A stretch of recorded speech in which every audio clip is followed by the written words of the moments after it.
Hello বন্ধুরা, আমি আবারও চলে এসেছি মেদিনীপুরের আরও একটা স্পেশাল ভিডিও নিয়ে। আমরা জ্যৈষ্ঠ মাসে গেছিলাম মেদিনীপুরে, আর প্রতি বছর জ্যৈষ্ঠ মাসেই মা শীতলার পুজো হয়। এখন আমরা মা শীতলার কাছেই পুজো দিতে যাচ্ছি সবাই মিলে। সবাই বলতে কিন্তু আমি, আমার বর আর আমার বাবা তিনজনে মিলে গেছিলাম পুজো দিতে। রাস্তা দিয়েও মায়ের মন্দিরে যাওয়া যায়, কিন্তু আমি বললাম আজকে মাঠের আলের পথ ধরে যাব। বহু বছর আগে ছোটবেলায় বাবার হাত ধরে যেতাম এই একই রাস্তা দিয়ে মাঠের আল ধরে মায়ের মন্দিরে পুজো দিতে। তাই এবারেও মাঠের আল ধরেই মায়ের মন্দিরে পুজো দিতে গেছিলাম। পুরনো স্মৃতিগুলো মনে পড়ে যাচ্ছিল। যাই হোক, যেতে যেতে দেখলাম কত জবা ফুলের গাছ, আর ফুলগুলোর সাইজ এক একটা অনেক বড়, তার সঙ্গে কলা গাছে মোচাও হয়ে আছে। যাই হোক, মাঠের এই আলের পথ ধরে যেতে যেতে ভীষণ মনে পড়ে যাচ্ছিল ছোটবেলার সেই খেলার দিনগুলো। আমরা কিন্তু চলে এসেছি মায়ের মন্দিরে। এই হচ্ছে আমাদের গ্রামের শীতলা মায়ের মন্দির। এখানে 24 প্রহর নামগান হয়, আর এই হচ্ছে মায়ের প্রধান মন্দির কক্ষ, আর এটা হচ্ছে মায়ের নাট মন্দির। পুরো মন্দিরটাকে কি সুন্দর করে ফুল দিয়ে সাজিয়েছে দেখো। প্রতি বছরই এরকম সুন্দর করে পুরো মন্দিরটাকে সাজানো হয়। আসলে আমি তো বহু বছর পরে গেলাম, বাবা তো প্রতি বছরই যায় আর ফটো তুলে আনে। সেই ফটোতেই দেখতে পাই যে এত সুন্দর করে প্রত্যেকটা বছর সাজায়। যাই হোক, তোমাদেরকে মন্দির প্রাঙ্গণ এবং মন্দির চত্বরের চারিপাশের পরিবেশটা দেখানোর জন্য তুলে ধরেছি।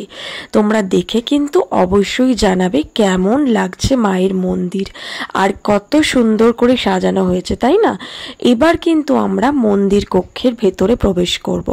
আসলে সবাই কাজে এত ব্যস্ত, মানে যেহেতু বিকেলে পুজো ছিল আর সকালে সবাই চলে আসে পুজো দিতে, যে যার বাড়ির পুজো নিয়ে। আমরাও গেছি। দেখো কত পুজো পড়ছে, আর ঠাকুরমশাইরা প্রচণ্ড ব্যস্ত। তাই ভাবছিলাম কি করে মায়ের মন্দির প্রাঙ্গণে প্রবেশ করব, মাকে প্রণাম করব, আর মায়ের রূপ তোমাদেরকে দর্শন করাবো। সেই জন্যই একটু একটু করে এগিয়ে চলেছি। কতই না ভক্তের সমাগম ঘটে প্রত্যেক বছর। তার সঙ্গে সবাই সবার আত্মীয়র বাড়িতে কিন্তু আসে এই মায়ের পুজো দেখতে, মেলা দেখতে, আরও নানান রকমের অনুষ্ঠান দেখতে।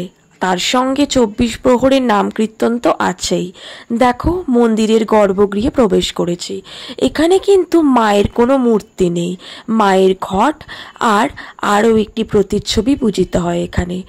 দেখো, এখানে যে পালকিটি রাখা আছে, সেই পালকিতে করে কিন্তু মা পুজোর পরের দিন গ্রামের প্রত্যেকটা বাড়ি বাড়ি ঘুরতে যায়, মা তাদের সন্তানদের দেখতে যায়, আর যাতে সবার মঙ্গল হয় সেই কারণে নাম কীর্তনও হয়। তোমাদেরকে মন্দিরের গর্ভগৃহ দেখালাম। মা এখানে পাতালের দিকে অবস্থান করেন। যাই হোক, মন্দিরে ভালো করে প্রণাম করে চারপাশের জায়গাটা তোমাদেরকে দেখিয়ে এখন মন্দিরের বাইরে আবারও চলে এসেছি। মায়ের দালান ভর্তি ফল মূলে পুরো ভরে যায়, ঝুড়ি ঝুড়ি ফল আসে মায়ের মন্দিরের পুজোয়। আর এতই গরম যে আমরা পুরো ঘেমে চান করে গেছি। যাই হোক, এখন বাজনা বাজছে, নানান রকমের বাজনা হয়। এদিকে ঢাকিরাও কিন্তু চলে এসেছে। পুরো গ্রাম ঘুরে কিন্তু প্রত্যেকটা বাজনা বাজানো হয়। মায়ের মন্দির পরিক্রমা করে, প্রতিটা গ্রামের বাড়ি পরিক্রমা করে প্রতিটা বাজনা বাজানো হয়, হরেক রকমের বাজনা। এত সুন্দর লাগছিল দেখতে। আসলে কলকাতায় তো এত কিছু রকমের বাজনা দেখা যায় না, যেটা গ্রামে এখনো রয়েছে। আমরা বাড়ির সকলে মিলে দাঁড়িয়ে সেই বাজনাগুলো দেখছিলাম। ঠিক ছোটবেলায় যেভাবে আমরা সবাই মিলে দাঁড়িয়ে মজা করে দেখতাম এই বাজনাগুলোকে, ঠিক সেইভাবেই এবারও আমরা সবাই একসাথে দাঁড়িয়ে বাজনাগুলো দেখছিলাম।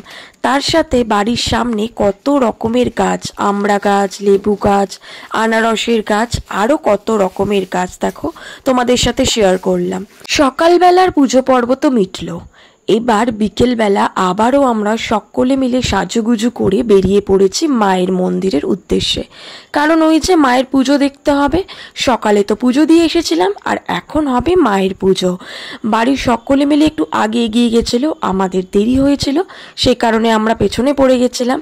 তো এই গ্রামের রাস্তা ধরে আমরা মায়ের মন্দিরে যাচ্ছি। দুজনে মিলে গল্প করতে করতে কিন্তু পৌঁছে গেছি মায়ের মন্দিরে। আর গিয়ে দেখি সপরিবারের সবাই উপস্থিত। গ্রামের বাড়ির পুজো, আবার পুরো পরিবার একসাথে, মজা তো সেই লেভেলের হয়েছে। যাই হোক, আমি সবাইকে বলছিলাম একটু হ্যালো করে দাও, ব্লগ হচ্ছে, ক্যামেরা চলছে।